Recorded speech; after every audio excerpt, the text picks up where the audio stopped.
এই তুলসী গাছটা মানে মন্দিরে যেটা লাগানো আছে, পয়লা বৈশাখের দিন আমার ছেলে লাগিয়েছিল। দেখুন কি সুন্দর গাছ হয়েছে। বাবু, এই গাছটা কে নিয়ে এসেছিল? দেখ গাছটা কি সুন্দর হয়েছে, উপরে উঠে দেখ।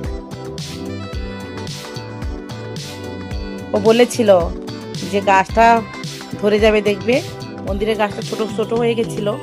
ও ওই দিন পয়লা বৈশাখের দিন নিচ থেকে আমাদের কাঠের নিচ থেকে তুলে নিয়ে এসে ও লাগিয়েছিল।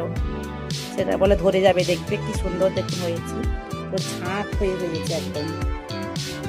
দেখ কি সুন্দর হয়ে, দেখ কি সুন্দর হয়েছে না? দারুণ হয়েছে। আরো বৃষ্টির জল পেয়েছে বলে সুন্দর হয়েছে, তাই না? এবং গাছ লাগানো ভালো, তাই তো? একটি গাছ একটি প্রাণ। এবারে যাও, ভিডিওটা বন্ধ করি। কি সুন্দর একদম,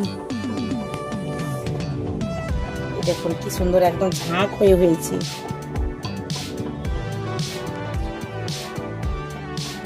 এই মন্দিরটা আমার ফ্রেন্ড আমাকে গিফট করেছিল। প্রতি বছরই গাছ থাকলেও আমি একটা তুলসী গাছ যে কোনো টবের মধ্যে লাগাই পয়লা বৈশাখের সময়।